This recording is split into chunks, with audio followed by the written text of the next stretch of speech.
Votre propos liminaire, professeur Keppel, replace la France face à ses responsabilités, probablement face à ses contradictions aussi, et surtout face à l'ampleur de la tâche au Moyen-Orient.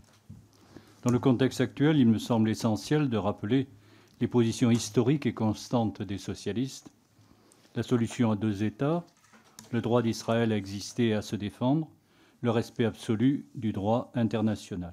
Rien en cela ne justifiera jamais ni l'antisémitisme, où qu'il soit, ni l'attaque barbare dont le Hamas s'est rendu coupable le 7 octobre dernier. Au-delà des complexités géopolitiques face au terrorisme, ce sont les principes qui doivent primer avant tout. C'est en vertu de ces mêmes principes que nous avons, dès le début des hostilités, appelé à prendre une initiative diplomatique pour un cessez-le-feu et à la raison contre la tentation d'une vengeance aveugle.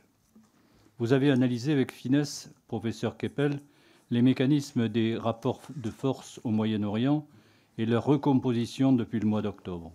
Il me semble d'autant plus inquiétant de voir se dessiner, notamment par l'implication opportuniste, voire cynique, de la Russie dans le conflit, une nouvelle bipolarisation du monde autour des tensions dans la région. Pensez-vous que ce terme s'applique à la situation actuelle née depuis le déclenchement de la guerre en Ukraine? Ma seconde question porte plus spécifiquement sur le rôle de la France. On a vu ces dernières années l'exécutif faire preuve d'un volontarisme qui confinait parfois au péché d'orgueil. Je pense notamment aux initiatives prises à l'égard de Vladimir au début du conflit en Ukraine. Vous appeliez fin septembre la France à changer de logiciel avec le monde arabe. Selon vous, existe-t-il une voie française spécifique sur le Moyen-Orient dans la situation actuelle, par exemple face aux prises de position américaines, et comment voyez-vous vos propos tenus le 29 septembre dernier à la lumière des événements qui ont suivi? Merci. Oui, monsieur le professeur, monsieur David vous pose une question simple. Comment allons-nous, nous Français, manifester notre qualité essentielle qui est l'humilité? Étant moi-même humble, je vais donc m'exprimer en connaissance de cause. Le rôle, merci beaucoup de votre question. La Russie s'efforce de jouer un rôle anti-américain, bien évidemment, dans le conflit israélo-palestinien actuel, puisque c'est l'occasion de gagner des points, parce que ce conflit a l'avantage aussi de réduire la tension occidentale vers et le soutien à l'Ukraine, la capacité de concentration sur l'Ukraine de soutien. Je ne suis pas sûr que les Russes soient, pour l'instant, très gagnants dans cette affaire.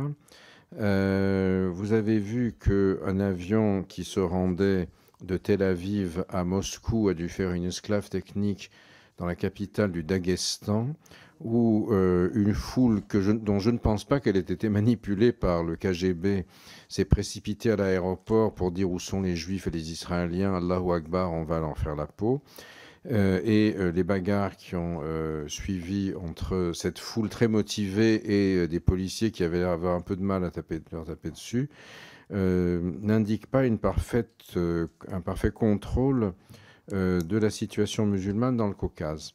Le Daghestan est à côté, le Lingouchi et la Tchétchénie, que la France connaît par ces deux ressortissants qui ont tué des professeurs. La situation y est particulièrement tendue pour Poutine, et d'une certaine manière, lui aussi, comme nous et contrairement aux Américains, a les questions musulmanes comme un enjeu de politique intérieure autant que de politique extérieure. Vous voyez. Donc, Lavrov a bien fait quelques déclarations récemment, mais je ne suis pas convaincu que les Russes soient dans une position extrêmement forte pour tirer bénéfice de la situation. Ils vont bien mettre un peu d'huile sur le feu, c'est normal, mais je ne pense pas que ça aille très très loin. Alors, qu'est-ce que vous m'avez demandé? Oui, la position de la France. Je crois que la tentative d'amollir Vladimir Poutine, elle a donné ce qu'elle a donné. comme nous le savons. À mon sens, comme je ne ferai que répéter ce que j'ai dit jusqu'alors, nous avons tout à fait intérêt à nous positionner dans la sortie de crise, dans une perspective qui renouvelle la dynamique régionale en considérant que le processus de prospérité économique est clé, mais que les Palestiniens doivent voir leurs droits respectés et en recueillir également les fruits.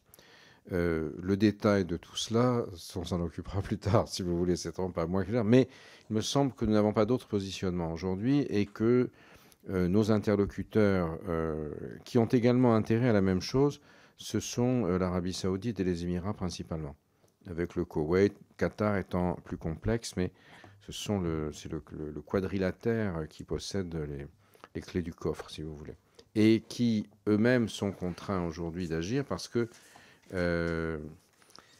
ils voient bien que ça les touche directement, et puis parce que c'est un enjeu pour eux face à l'Iran. Dernier point peut-être, pour une question internationale, tout le monde a glosé, ça y est, c'est la fin du vieil Occident, la médiation chinoise, regardez, c'est formidable, ils ont fait la paix entre l'Iran et l'Arabie saoudite. Eh bien, la